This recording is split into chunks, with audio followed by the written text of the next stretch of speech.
जो देवाला मानतो तो मूर्ख आहे, जो मानत नाही तो शहाणा आहे. शोकांतिका महाराष्ट्राची विनंती आहे. तर मंडळी तुम्ही तरी परमार्थाकडे वळा, नाही तर दिवस बेकार येत आहे.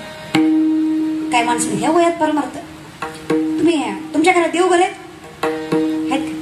आमच्याकडे असतात. तुमच्याकडे आमच्याकडे माणसाला मेल्यावर जाळतात. तुमच्याकडे जस्ट आस्किंग का बाय मारले बोलत आपलं आहे की नाही बोलत जा. मग मला सांगा तुमच्या देवघरात देव आहे?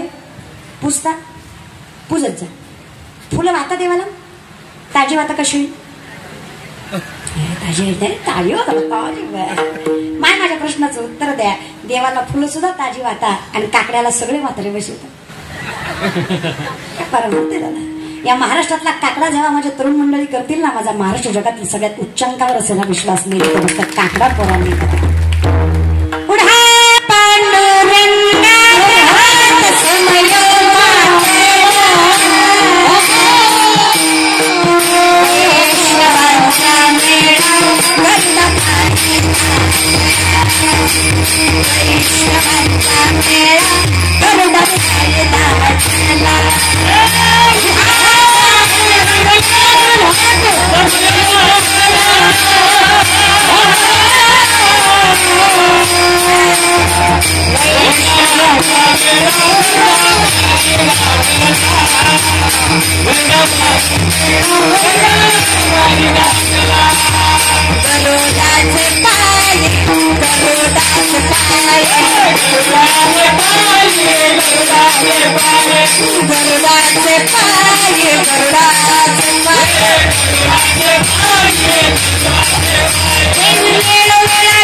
सर्वागठी राम देहाले सूर्यप्रकाश जिथे भूत ते मानिये जे भगवंता भक्ती योग निश्चित जाण माझा.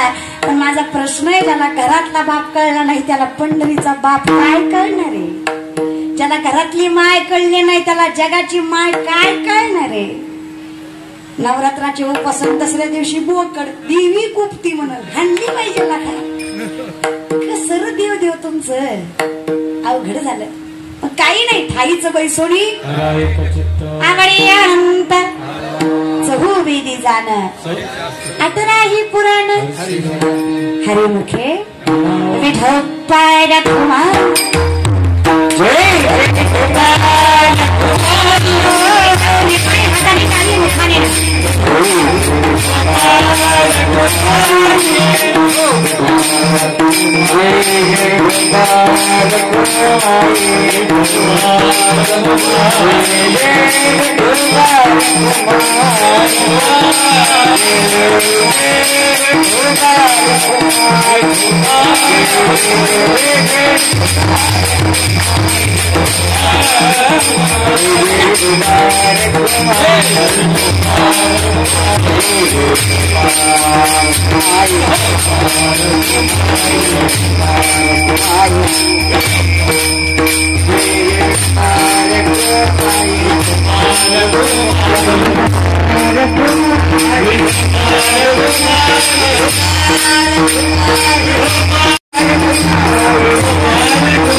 भाषेमध्ये हा नामचिंतनाचा गोड अट्टहास अभंगामध्ये 2 सव्वा 2 तासाच्या या वेळेमध्ये खरं तर काय सांगावं काय नाही सांगावं असा विषय पडतो.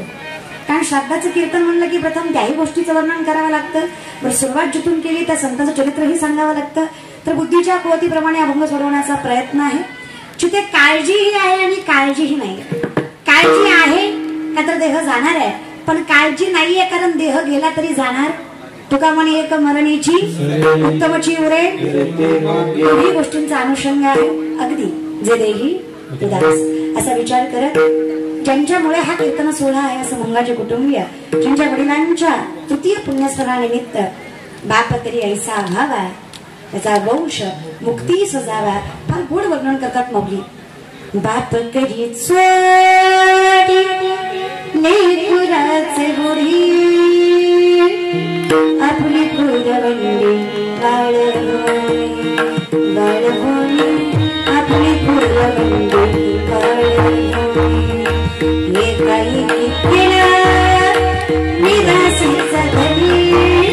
आयुष्यभर जो कमवलाय तो पोराच्या पदरात टाकतो तो बाप म्हणायचा. बाप समजून घ्या पांडुरंग आपले आपण समजलं जाईल. ज्यांना बाप कळला ज्यांनी आदर केले असे तीनही पुत्र ज्यांनी कष्टातून आपलं विश्व निर्माण करावं, आपल्या खांद्यावर आपल्या कुटुंबाचा भार पुरेपूरपणे पेलावा आणि त्यांच्याच कृपाश्रयाने त्यांचे तीनही पुत्र सुख समृद्ध आयुष्य निरोगी जीवन जगावे. बापाचं पुण्य आहे म्हणून सगळे आनंदात आहेत आणि त्याची त्यांना जाणीव आहे म्हणून हा आनंद अकाल टिकणार आहे. नामा म्हणे तया असावे ज्यामुखे निदान. तिच्या मुखात माझ्या विठ्ठलाचं नाव आहे, त्याचं कल्याण झाल्याशिवाय राहणार नाही. त्यांनी माझं कीर्तन ठेवलं म्हणून त्या तिघांचंही कौतुक नाही, पण त्यांनी वडिलांच्या तिसऱ्या पुण्यस्मरणाला सुद्धा कीर्तन ठेवलं म्हणून त्यांचं कौतुक आहे. ही परंपरा फार मोठी आहे जी पुण्य दिल्याशिवाय राहत नाही.